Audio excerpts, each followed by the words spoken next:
En France, l'actualité est toujours marquée bien sûr par les suites de la grande manifestation de dimanche organisée autour de la défense de l'école publique.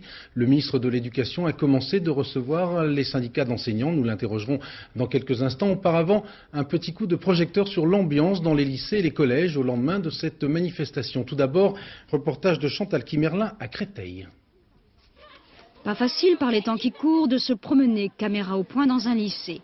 Il s'agit sans doute de ne pas jeter de l'huile sur le feu de nombreux établissements ayant besoin d'un sérieux coup de neuf.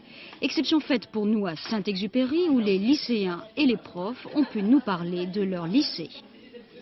Allez, franchement, un adjectif. Moche. Horrible.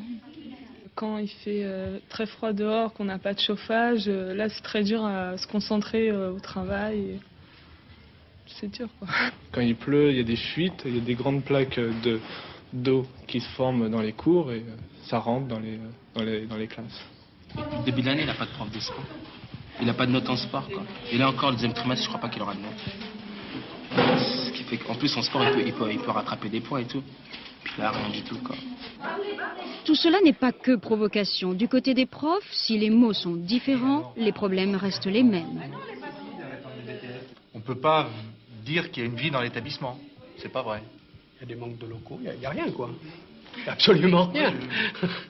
Moi, j'ai travaillé dans un préfabriqué où j'étais obligée, en chaque début d'heure, de demander une autre salle parce qu'il n'y avait pas de chauffage.